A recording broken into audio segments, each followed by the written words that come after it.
Kababayan, kapatid, kaibigan, kumusta kayo? And ngayon, it's June 15 and nandito na naman po ang Nick Talk, The Real Talk with Nico to give you ang mga latest updates na mayroon tayo sa Pilipinas. As what I said, no? I am regularly monitoring ang mga sitwasyon or ang mga news dyan po sa Pilipinas para tayo lahat dito, mga Filipinos dito sa Malaysia, particularly dito sa Sabah, and very specific dito sa Kota Kinabalu. And of course, ang mga overseas Filipino workers na sa iba-ibang parte ng mundo. And of course, ang mga kapatid natin dyan mismo sa bayan natin, you will be able to know ano ang latest. Hindi naman siguro breaking news, but fresh na po ang balita natin dito sa Nick Talk, The Real Talk with Nico. So, magandang hapon sa inyong lahat. Malapit na magiging gabi. And sana okay na okay ang Monday natin ngayon, no? And of course, maraming mga balita na po narinig natin sa Pilipinas. And one of it is, yan po, tuloy po ang Blue Ribbon Committee spearheaded by the Cayetanos, si Senator Pia Cayetano, and of course, ang subcommittee chairman, si Rodante Marcoleta. But it will not be held inside the Senate premises, sa labas yan po, sa ibang lugar. Sa ibang lugar dyan po sa EDSA. Tuloy na tuloy and everybody is excited tungkol sa itong balita po. The other thing that I want to share with you, na bago lang lumabas, na ito po, for those who haven't heard yet the news, na ang presidente natin, si President Ferdinand Bongbong Marcos or BBM, officially announced that he will be conducting a special session dyan po sa Kongreso on Wednesday, June 17 yan po, no? June 17. And tingnan natin po kung what will happen sa June 17, sa Wednesday, sa special session. Maraming mga technicalities yun po. I don't know, ang grupo ni Senate President Alan Peter Cayetano, I don't know if they will be attending. So far, wala tayong balita tungkol they will be attending or they will not be attending ang grupo ni SP Cayetano. But there is also one thing sure na lumabas na po sa sa social media, ang statement made by Senator Joel Villanueva. Sabi niya po, kung sakali mayroon talagang special session by BBM, then he will be attending ang special session. Anong ibig sabihin ba yan po? Is it ibig sabihin ba yan na he will be joining ang grupo ni Gatchalian? At kung sakali he will be joining ang grupo ni Gatchalian, ibig sabihin po, tapos na ang laban natin tungkol sa sino ang rightful Senate President ng Senado natin sa Pilipinas. Because Senator Joel Villanueva will be the number 13 senators po. Number 13. Yan mga kailangan. To replace a sitting Senate President, kailangan po under the Constitution, kailangan talaga po, you must have 13 signatures coming from, or 13 supports coming from the senators of the 24 senators na mayroon tayo po. Kung sakali, by Wednesday, totoo, si Joel Villanueva will be joining them. So, tapos na ang laban. And si SP Cayetano keep on repeating since the other day. Sabi niya, for as long as si Gatchalian will have the Magic 13, then he is more than willing to immediately vacate ang position niya as the Senate President. And he will be playing his role, or ang grupo nila, as the opposition. The opposition role, or ang minority role dyan po sa Senado. Alright? So, magulo ang bayan natin. And ito ang latest updates na mayroon tayo and I want to share with you. Ngayon po, now is already, malapit na alas 6, no? 6 p.m. dito sa Kota Kinabalu. The thing that I'm going to share with you now po that I think is very important para sa atin lahat mga Filipinos, be it in Malaysia, be it sa iba-ibang parte ng mundo, or those who are watching itong programa ko ngayon po, dyan po sa Pilipinas, I just want to inform you po na galit na pala ang mga diehard ni Sara Duterte, mga leaders ng Duterte po, Save Sara Duterte Group, galit na sila. Galit na sila po, kay Sara Duterte. Kay Sara Duterte. Galit na sila. So, kanina, during the press conference ng grupo nila po, ng grupo nila, sila Hil Paras, si Ka Eric nandyan, and other members, yung mga coalition members nila po ng Save Sara Duterte. Now, they express ang galit nila, kay VP Sara. Galit sila kay VP Sara. So, ano ang sigaw nila? Ang sigaw nila po, masking galit sila, galit sila, hindi dahil galit talaga sila kay VP Sara. Galit sila because they are calling now si VP Sara, si Inday Sara Duterte, they are calling him to come out, her to come out and lead the fight. Kasi walang leader. Gusto ang mga leaders ngayon, mga diehard leaders ni Inday Sara Duterte, maglabas na si Inday Sara Duterte. Maglabas na siya and lead ang grupo, lead ang mga Filipino. Pagod na mga Filipino to see what is happening sa Pilipinas. Itong gobyerno natin. So, habang wala tayong leader who's willing to come out openly and lead the fight, wala mangyari. And we saw it already, what happened for the past few months. And si Inday Sara Duterte already officially made it very clear ang intention niya to be a candidate sa presidential election sa 2028. In other words, she also wants to be the president sa 2028, but in a very legal manner. She doesn't want to grab the position of BBM as what she said during the interview dyan po sa Independence Day celebration natin last June 12, di ba? But ang mga leaders, diehard supporters of Inday Sara Duterte, kanina nagsigaw na po.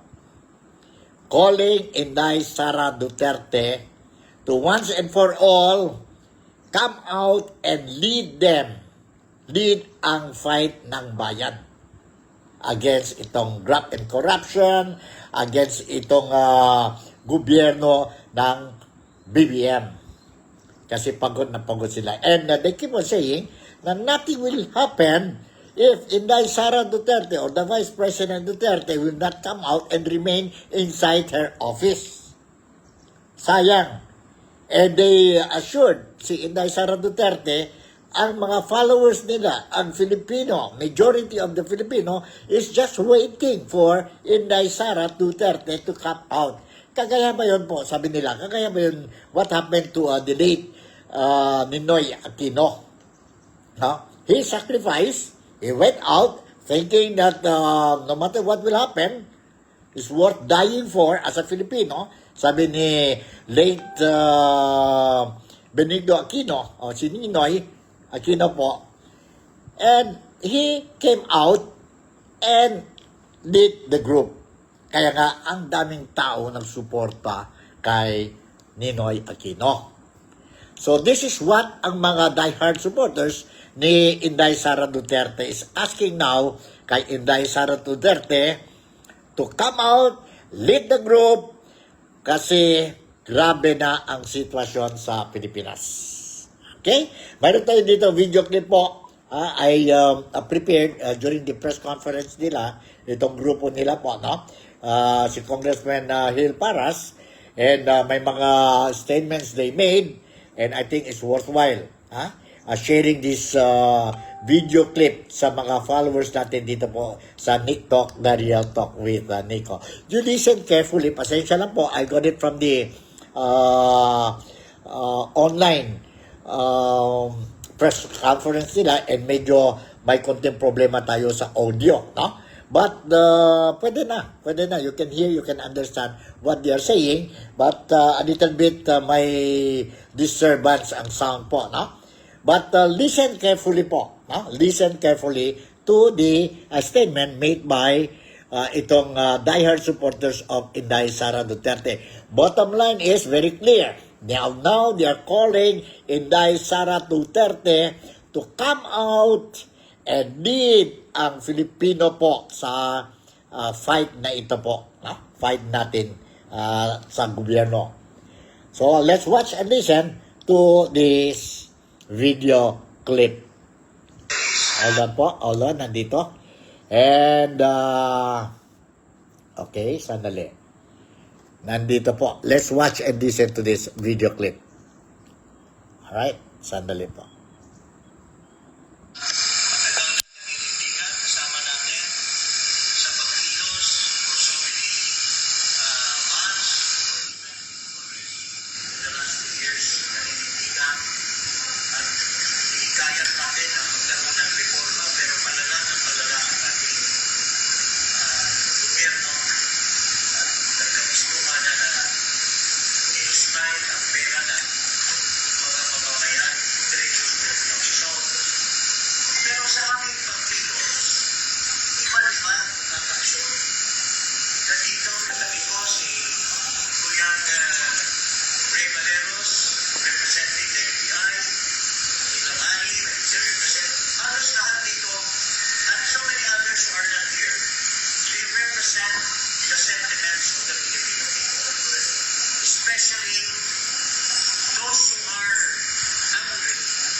pinapunuhan mismo ng gobyerno.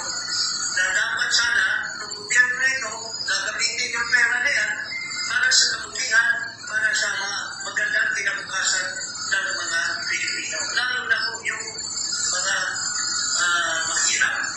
Pero sino naging ginagawa niyo? Yung mga cronies, yung mga oligarchs. Habang yung mayaman, kulturado nila lahat ng mga negosyo, pero ang sambayanan ay pagulong ng pagulong sa kahirapan. So, nangangailangan tayo ng isa.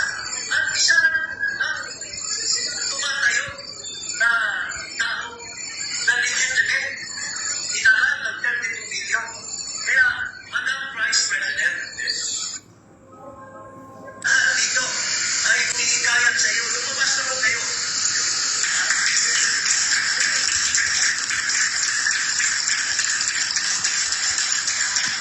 Sabi ko sa iyo na tatakbo kayong presidente. Malayo pa yung eleksyon eh. Pero nung sinabi mong tatakbo kayo ng presidente, you have already declared that you will lead this. All of us.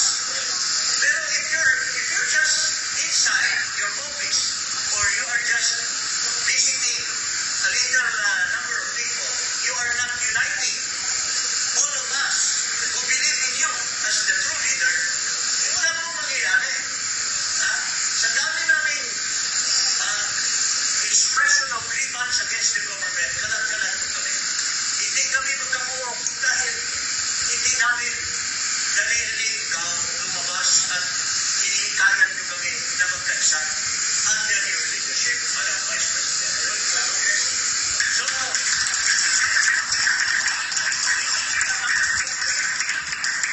wake up. Huwag mo na pong ulitin, Madam Vice President, yung pag-asa namin sa iyo noong 2021 na ikaw na ang tiningnan ng taong bayan sa survey, you are the real president. But you failed us at the time. You instead helped this backup person. You helped him to become president. And look at what happened because of your help. Disaster. Naging disaster ang gobyerno. Nagkulong pa yung tatay mo, nilapas pa sa ibang bansa. But we are not blaming you because these are decisions to have to be made. But if you fail in one, you should not fail in the second. Sabi po lahat, Madam Vice President, nandito po, pinitingala sa iyo to lead us now or we will never have peace, we will never have reform. All the things in government will prosper as, they are being governed up by themselves. Especially grabbing power in the Senate. Ito mismo, Marcos na ito. Alam niya, nabasa sa Konstitusyon. Violation sa Konstitusyon. Pero inantihan ba niya or sinuportahan ba niya itong mali na tinatawag nilang majority na hindi naman nakahampas sa legal majority which is 30. So, I give a chance to the others po na manawagan din po sa inyo, Madam Vice President. Please lead us. Please be our true leader and you should come out in the open and ask everyone to join you to denounce this failure of government of this Marcos administration. Yun lang po, mga kababayan. Maraming salamat. Alright, yan po. Narinig natin ang sentimiento, ang opinion ni Congressman Neil Paras about his call and together with his companions po asking President or Vice President Inday Sara Duterte to come out openly and lead the fight. Nandyan ang mga Filipino, ang mga Filipino is believing her po na she is the true leader.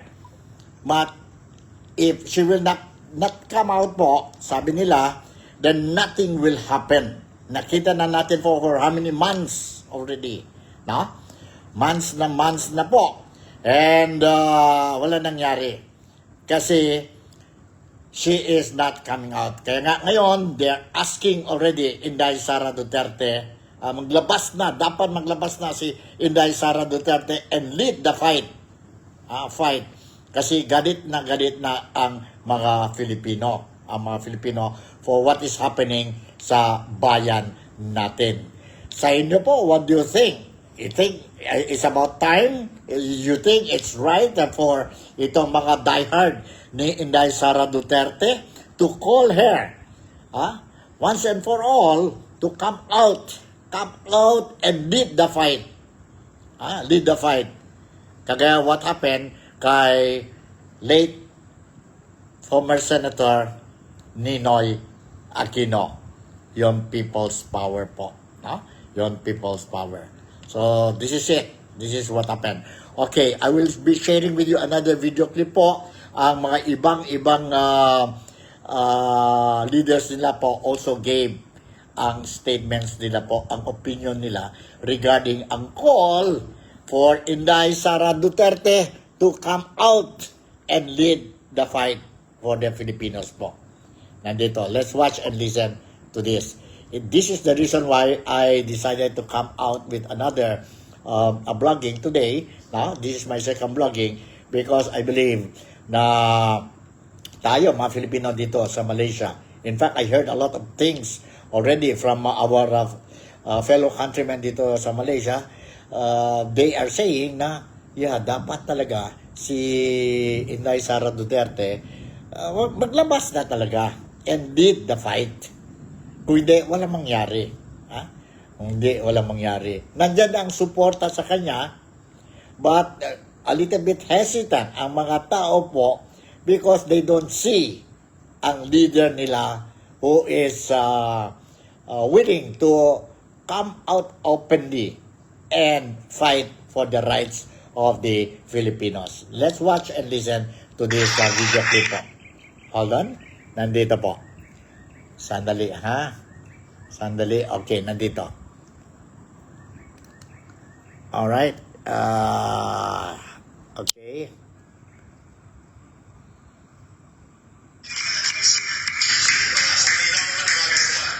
Sara must lead the Filipino people to redeem the country before it's too late that we will all be destroyed by this morally bankrupt, plundering and corrupt government of Marcos Jr.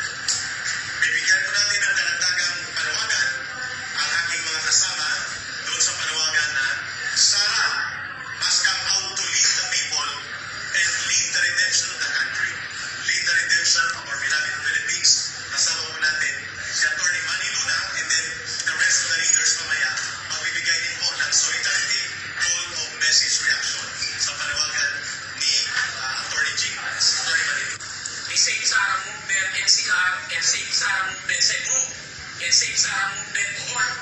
Together with Atty. Salvador Diputado, Atty. Manuelito Luna, and the rest, we are calling on our Honorable Vice President Sara Duterte, to lead us, to instruct us, to guide us, to come out in the open, Join the people. and fix our country. Masyado na po, Madam Vice President, sinisira ng gobyerno ito ang ating pamahalaan. Very good. Okay. Sana po, Vice President, lumabas ka na sa yun. Nakakawa po kami sa iyo. Lead us, being a true leader. Nasa inyo po ang sikmantya ng sambayan ng Pilipino. Ikaw lang ang pinagkakatiwalaan ngayon. No more, no less. You owe to the Filipino people na lead. Hindi ako tumatawag ng revolusyon, i-lead niyo po ang direksyon ng mga sumusuporta sa inyo. Baguhin natin, i-redeem natin ang integridad ng isang Pilipino. Maraming salamat po. Maraming salamat. Reaction and response mula kay dating Navy Captain Ray Valeros ng Elected People's Initiative. Mabilis lang po ito. Bibiin na, ito yung panahon sa kailangan lumabas ka na. Ipapaliwanag ko kung bakit. Kapag hindi ikaw ang pinanawagan namin na kapit sa amin, magiging extra-constitutional yun. Correct. Kaya kami sa'yo nakaangkla para walang gulo, constitutional siya. Simulan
bahay at naguluhan sa Senado.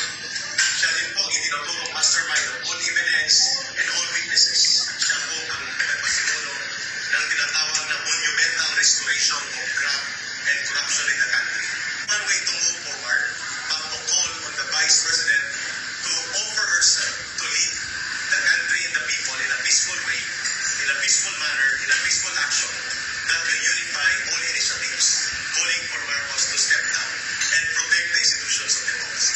Kaya ito, Madam Vice President, is na if marami po na sektor ng mga Pilipino na nagsakripisyo, risking their lives, eh you have said you're going to become president.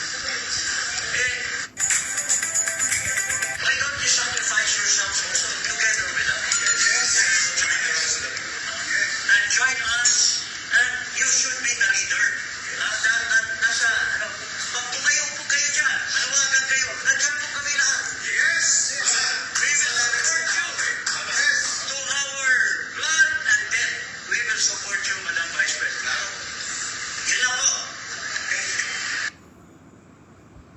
Alright, yan po, narinig natin ang boses ng mga diehards ni Inday Sara Duterte wherein na they're calling, very loudly, they're calling si Inday Sara Duterte, ang leader nila po, to come out openly and lead ang fight ng Filipino ngayon po. No? And they assured na once maglabas si Inday Sara Duterte, nandyan sila po, nandyan ang mga supporters, nandyan ang mga Filipinos to back up, to support ang fight ni Inday Sara Duterte. So what do you think? What do you think? Na kailangan na ba si Inday Sara Duterte to be to come out openly and lead itong fight, or dyan lang siya sa loob ng opisina niya po? We have seen for how many months already, maganda ang mga sabihin natin mga maneuvering of Inday Sara Duterte, but unfortunately po nothing is happening dahil po marami din mga tao, they are asking bakit si Inday Sara Duterte is not coming out openly and lead the fight. Bakit ask us to lead to do the fight? Pero ang Vice President, si Inday Sara Duterte, she herself is still dyan po sa loob ng opisina niya. So, may mga rason siguro din na si Inday Sara Duterte dahil whether you like it or not, she's still the Vice President of the Philippines and still part of the government pa po, no? And mahirap na po if he or she herself will be going out and ask for the resignation of BBM. Other people might misinterpret it. Pero based on what we heard dyan po sa ngayon, I showed you itong mga video clip, ang sentimiento, ang sigaw ng mga leaders niya po, no? Asking her to come out and lead the fight para at least may resulta. Because what is happening na po, walang resulta. I don't know, correct me if I'm wrong, kung walang resulta. Mayroon man po, pero medyo it is taking time. A lot, no? A lot po. So, dapat ba maghintay pa tayo hanggang 2028? Or, ano po? I'm not advocating for any people's power. I'm just passing to you whatever info na galing sa Pilipinas po, sa mga politicians natin, sa mga Filipino concerned about what is happening. Especially, ngayon, I showed you the video clip. Ito pala ang sentimiento ng mga diehard leaders ni Inday Sara Duterte. And ngayon lang po, they came out openly and asking Inday Sara Duterte kung talagang leader siya, come out and lead the fight. Come out and lead the fight. Pasapalagay ninyo po. Tama ba yun o hindi? I will just leave it to you to make your own opinion, to make your own decision po, o kayo na maghusga what is happening ngayon sa kampo ni Inday Sara Duterte. So far, I did not see any reaction coming from Inday Sara Duterte, but let's see. I will continue to monitor ang situation yan po, especially kung may reaction si Inday Sara Duterte maybe today, later tonight, or maybe tomorrow. And let's see. I will make sure that kayo, lahat ng mga followers ko dito sa Nick Talk, The Real Talk with Nico, you will be immediately informed kung may reaction si Inday Sara Duterte. In the meantime, wag natin kalimutan, alas 10 ng umaga bukas, 10 a.m. tomorrow, I'm going to monitor ang Blue Ribbon Committee hearing ni Rodante Marcoleta. Expected na darating ang 18 ex-Marines plus another 14 soldiers, no? To support ang allegation or statements made by the 18 or brave 18 Marines po. 18 Marines. And of course, as what I said earlier sa programa natin, na si President Ferdinand Bongbong Marcos has already officially announced that there will be a special session sa Kongreso po tomorrow, of which he will be chairing the special session. And let's see kung si Senator Joel Villanueva will be attending, because if he will be attending, so it means he will be the 13 senators who will be joining, if I'm not mistaken, joining sa grupo ni Gatchalian. And once that will happen, so in other words, the problem of leadership crisis sa Senado will be a thing of the past. And as what Senate President Cayetano repeatedly said, that once they have this 13 or magic 13, then he is more than willing to immediately relinquish his post as Senate President. Okay? So yun, that's the latest updates na mayroon tayo dito po sa Nick Talk, The Real Talk with Nico. Once again, I would like to say thank you very much for making me a part of your day today. I'll see you in my next vlogging. You take care, good night, and I love you all.